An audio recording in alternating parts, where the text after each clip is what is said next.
Si vous traînez sur X ou LinkedIn, vous n'avez pas pu le rater, c'est le rebranding qui a fait ouvrir en grand les yeux de tous les graphistes. Affinity a dévoilé sa nouvelle brand. Affinity, c'est le seul rival sérieux de la suite Adobe. Une suite d'outils créatifs qui était réputée pour une raison simple, la meilleure possibilité d'avoir une suite d'outils avant de passer à Adobe où l'abonnement là est obligatoire. Affinity a donc décidé de tenter un coup de poker en commençant par afficher sa nouvelle stratégie avec un rebranding total, à savoir une palette de couleurs avec un vert très agressif, une typo angulaire, pointue et contrastée. Bref, les réactions ont été immédiates et violentes, on dirait une boisson énergisante bas de gamme, RIP l'élégance, RIP Affinity, c'est la fin, Canva a tué notre outil préféré. Sauf que si on s'arrête à ce rebranding visuel, on passe à côté du braquage du siècle qu'il tente de faire. Canva n'a pas racheté Affinity pour près de 400 millions juste pour changer le logo, la typo ou les couleurs, ils l'ont fait pour déclarer la guerre à Adobe. Aujourd'hui, Adobe a construit un economic mode, quasi infranchissable. Souvent utilisé par Warren Buffett, un economic mode, ça désigne l'avantage concurrentiel durable d'une entreprise. Imaginez un fossé rempli d'eau autour d'un château fort, plus il est large, plus vos profits sont protégés des attaques ennemies. Le problème, c'est que le mode d'Adobe ne repose plus sur l'innovation, mais sur le vendor lock-in. Le jour où vous arrêtez de payer l'abonnement Adobe, vos actifs numériques deviennent illisibles car les fichiers sources sont propriétaires, vous perdez donc l'accès à tout votre travail, ce qui vous contraint à rester dans leur environnement ad vitam aeternam. Vous n'êtes pas un client fidèle par choix, vous êtes bloqué par contraintes techniques. Et c'est précisément ce verrou qu'Affinity veut faire sauter. Donc dans cette vidéo, on ne va pas juste juger leur rebranding visuel, je vais vous expliquer ce qui se cache derrière ce rebranding et pourquoi ils ont décidé de copier le business model des casinos de Las Vegas. Avant qu'on prolonge dans l'analyse, pensez à liker et à vous abonner, ça soutient énormément la chaîne et ça m'aide à décortiquer d'autres stratégies comme celle-ci. Avant de parler du futur, il faut comprendre pourquoi l'ancien modèle d'Affinity était en réalité une bombe à retardement. Pendant 10 ans, Affinity, c'était un petit peu le Robin des Bois du design.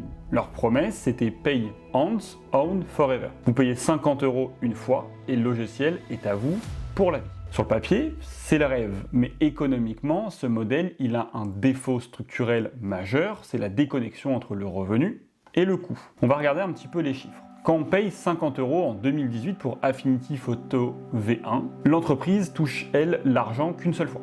Mais vous avez utilisé le logiciel en 2019, 2020, 2021, et pendant toutes ces années, Affinity doit payer des développeurs pour les mises à jour, corriger les bugs, assurer le support client. Concrètement, au bout de 18 mois, un client en licence perpétuelle ne rapporte plus un centime, mais il coûte de l'argent chaque jour à l'entreprise. C'est ce qu'on appelle en économie une LTV plafonnée, une lifetime value. Le revenu par client, il était donc bloqué à 50 € alors que celui d'Adobe est virtuellement illimité tant que vous restez abonné de manière mensuelle ou annuelle. C'était viable pour une PME anglaise sympathique, le business model, mais c'est impossible pour faire la guerre à un géant valorisé à 200 milliards. Donc quand Canva rachète Affinity, ils font un constat très simple. Leur modèle n'est pas conçu pour scaler et ni même pour s'enrichir. Donc pour gagner la guerre, ils doivent faire sauter ce plafond de verre. C'est là qu'intervient le business model des casinos. Et donc ici, ça devient vraiment fascinant. Pour tuer Adobe, Affinity ne pouvait pas juste être moins cher, ils ont décidé d'appliquer la règle d'or des casinos, à savoir l'entrée libre. Le logiciel passe en modèle freemium, ils acceptent de ne rien gagner à la porte pour vous faire pénétrer sur le floor. Affinity, c'est le casino. Les portes sont grandes ouvertes, il n'y a pas de barrière, pas de ticket d'entrée. Mais alors pourquoi ? Parce qu'ils sont persuadés que le vrai argent ne se gagne pas à l'entrée, mais sur les tables de jeu. Ici, le logiciel Affinity, c'est cette salle de jeu luxueuse. C'est un environnement de travail gratuit qu'on vous offre pour que vous y installez et que vous commencez à regarder comment ça marche. Mais une fois que vous êtes à l'aise, c'est là que la maison commence à gagner. Vous voulez jouer sérieusement, vous voulez donc travailler plus vite, vous allez devoir acheter des jetons. Et dans le design moderne, les jetons, qu'est-ce que c'est ? Eh bien, c'est l'IA générative pour détourer en un clic une image, c'est l'accès aux banques d'images premium, c'est le cloud pour collaborer en temps réel. Bref, tout ça, évidemment, ça a un coût.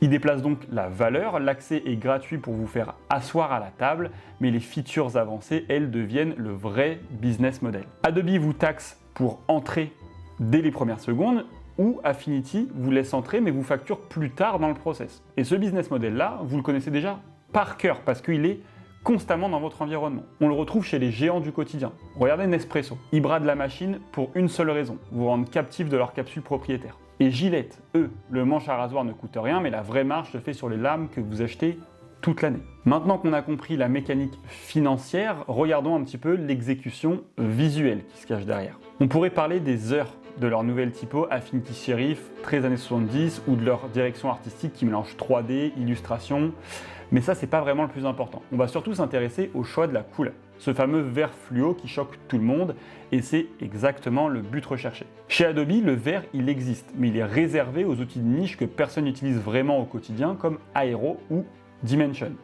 Affinity a vu la brèche, ils ont pris cette couleur radioactive et l'ont posée sur des gris chauds pour qu'elle explose à l'écran et qu'on s'en rappelle. C'est là qu'intervient la théorie du signal cost, le signal coûteux. Concrètement, pour qu'un message soit crédible, il doit coûter quelque chose à l'émetteur.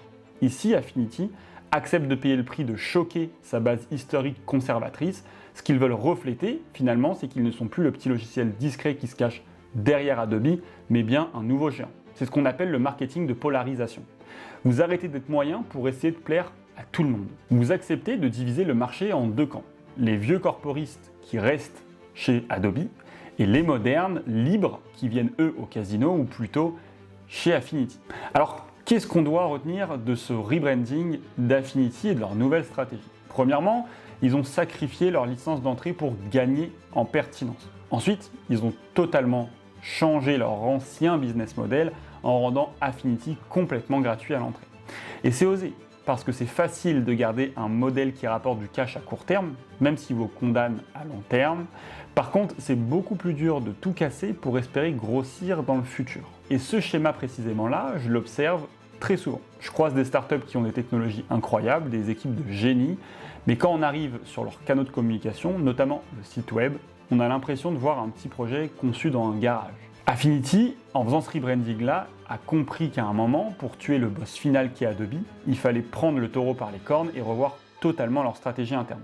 Alors, est-ce que ce coup de poker va les mettre sur la paille ou raser toute la table? Je vous laisse faire vos prédictions en commentaire.